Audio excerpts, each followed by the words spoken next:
Good afternoon, everyone, and welcome back from the long hiatus. I am Detective Trogdor, and this is the Deep Dive. Today we'll be discussing the Philly Cheesesteak. As you may have noticed, the venue has changed. It's literally the same room, just spun around.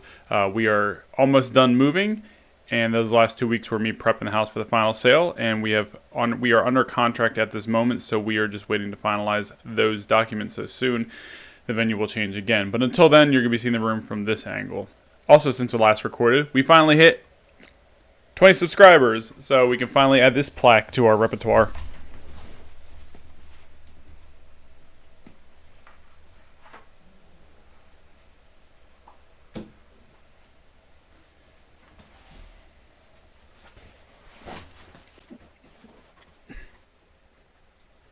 Right at home where it belongs. Before we go any further into the recording, I'd like to take a moment to hear a word from our sponsor. Does this ever happen to you?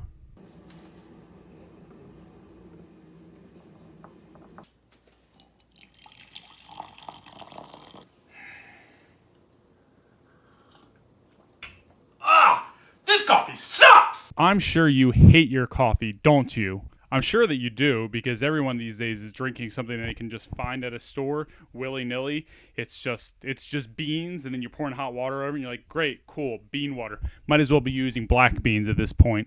On the other hand, there is another option.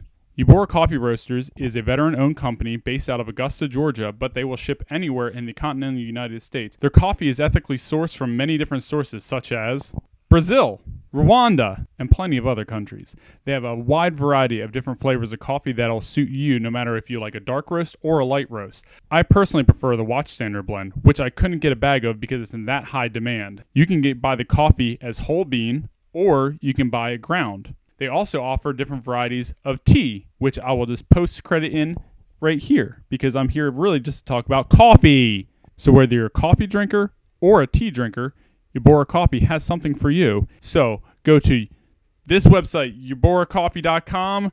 Find them on Facebook. Find them on Instagram. I think they have a TikTok. Yes, they have a TikTok. Snapchat maybe. Some other thing.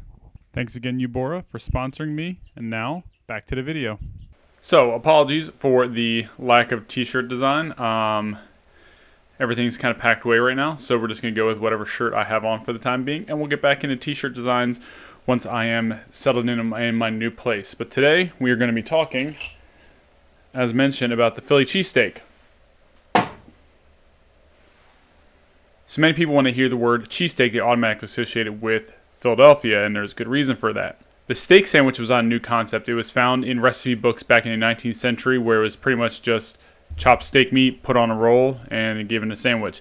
But it wasn't until the 1960s when the sandwich actually took flight when it was reinvented. The sandwich was created by Pat and Harry Olivieri, who were both hot dog vendors in South Philadelphia.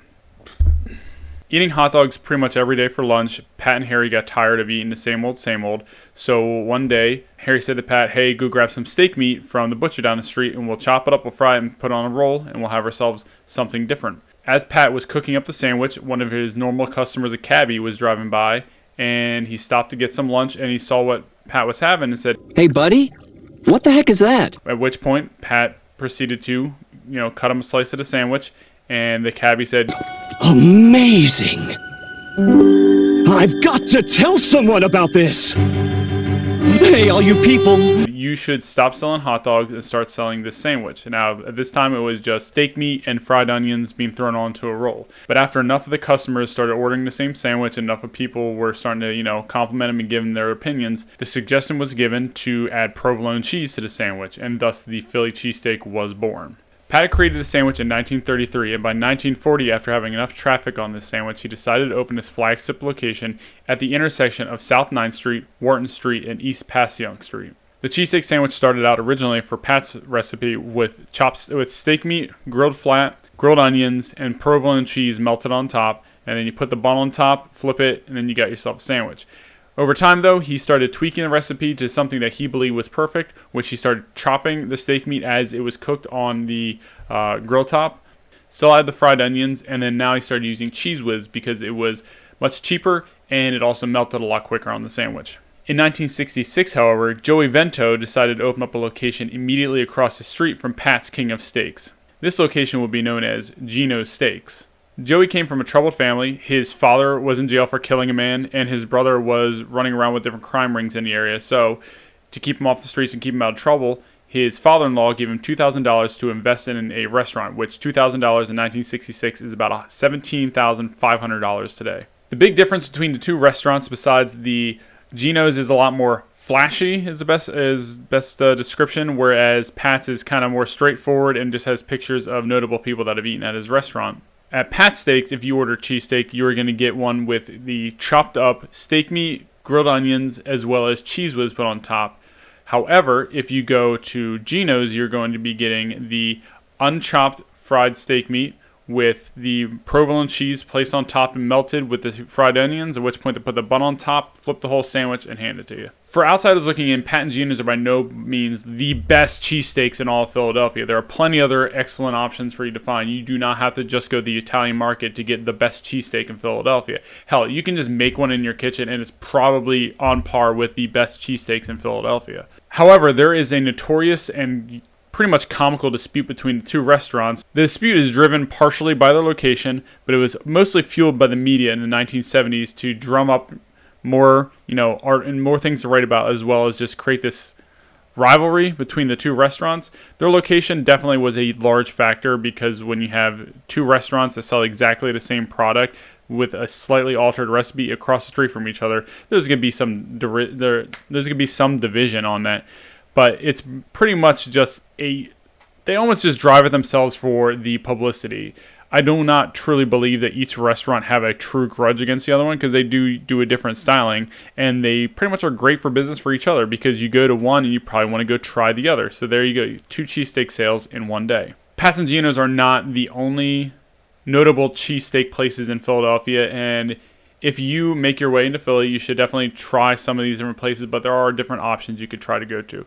There's Jim's Steaks, there's Steve's Prince of Steaks, and Ishkabibbles. Apart from the normal recipe of an Amorosa roll with cheese, steak, and grilled onions on it, there are different variations that you can order. There's a Chicken Philly, which is exactly what you imagine it's going to be. It's going to be cheesesteak, and instead of using chopped steak meat, it's going to be chicken. The Pizza Cheesesteak, which utilizes mozzarella cheese, and they top it with marinara sauce. The Heater, which is almost exclusively sold at Citizens Bank Park, which is the Philly Stadium, which is a cheesesteak topped with jalapenos, buffalo sauce, and a special jalapeno cheddar. The Steak Milano, which contains fried tomato and oregano. And regional specific to where I'm from, my parents like to order this one a lot. It's called the Weber, which is just a normal cheesesteak, but you're going to slap a bunch of mayo on the inside of the roll, and you're going to throw lettuce, tomato, and ungrilled and raw onion on top of it.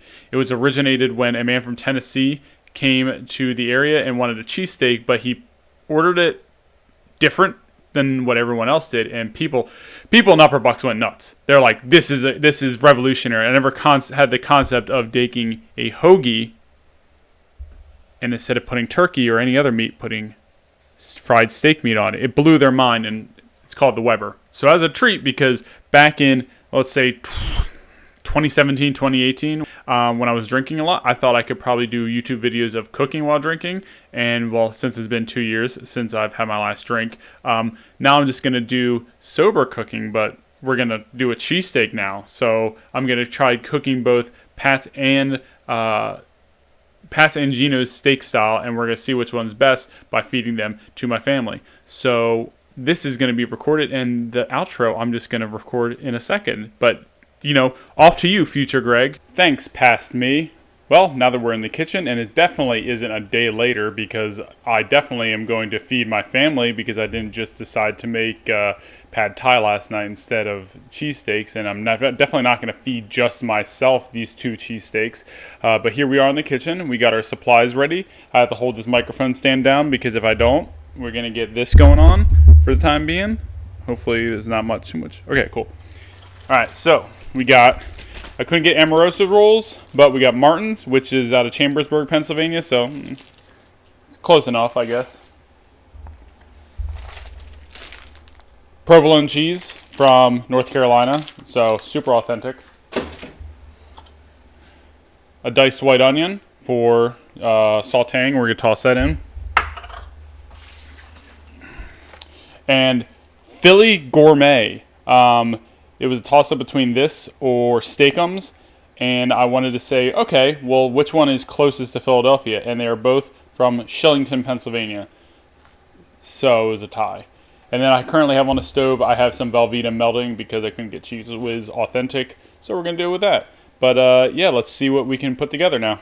Well, since I don't have a grill top, we're just going to be using cast iron skillets because it will give you the same exact effect as a grill top. Hopefully the audio also isn't garbage because you're probably just going to hear a lot of cooking. But we'll probably just fast forward through the majority of me cooking because it's pretty straightforward.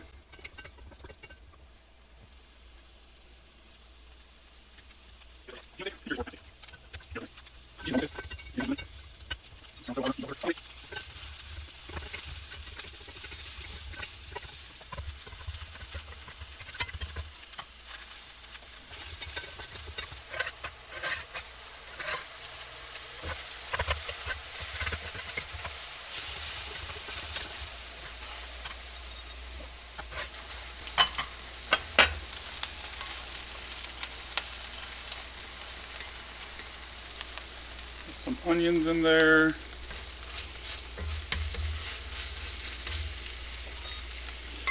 There's some onions in there. Fuck it.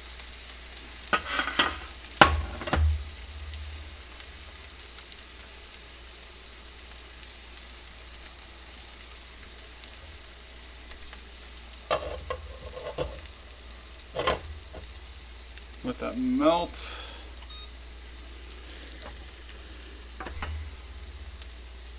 While that's melting down,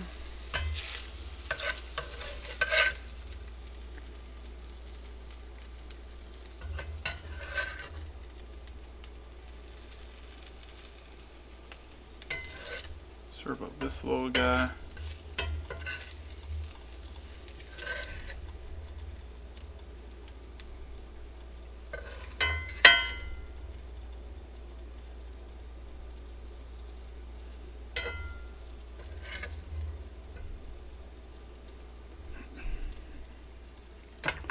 Boom. And then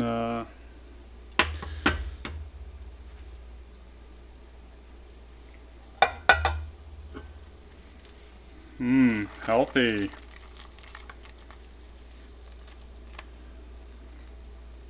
Yeah, this isn't the same consistency as Cheese Whiz, but it will do for the purposes of melted cheese.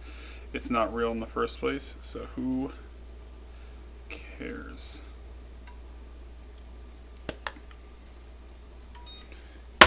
Gross. Let's move this.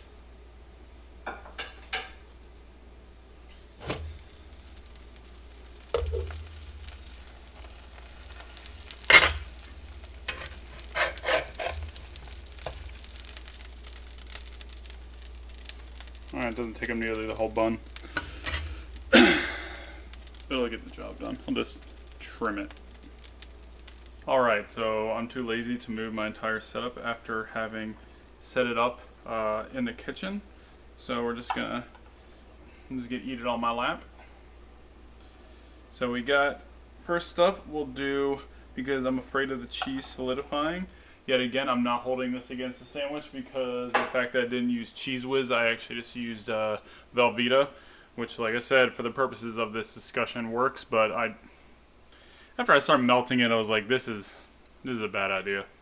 Now I have to clean that pot, and it's going to be a blast.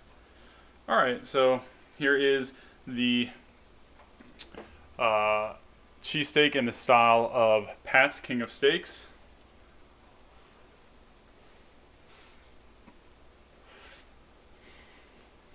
Oh, hot! Oh, it's fucking hot. I regret that. Oh, like, literally just went straight from cooking to eating. That was a mistake. It's actually really good. I'm surprised by the Velveeta.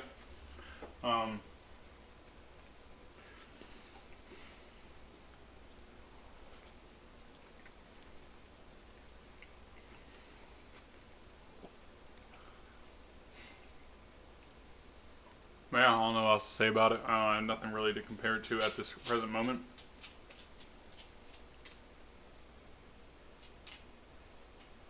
No.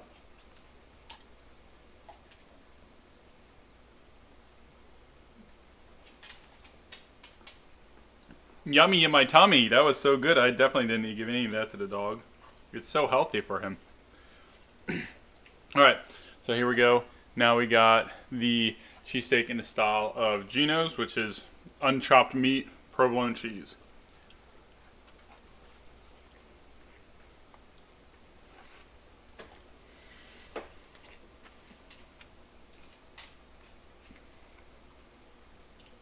It's simple. I could see enjoying this in the long run. Being one of those things where I wouldn't get sick of it as quickly. So Pat's what the cheese whiz is instantly gratifying with that cheese, but it's also a lot of cheese flavor at the same time. So I feel like I can only eat probably one at a time, and then I'll be like, all right, I'm satisfied. Not necessarily full, just satisfied of that flavor. Whereas with Geno's, this feels like something like I eat like 2 or 3 of, and be happy, be satisfied that I've eaten 2 or 3. Which I mean, I don't know where I'd be putting it, but it's not an overpowering flavor of cheese. Everything kind of works in harmony. Whereas this, like the cheese is kind of right in your face, and then you get the taste of steak that goes with it. These Martin's rolls are pretty good.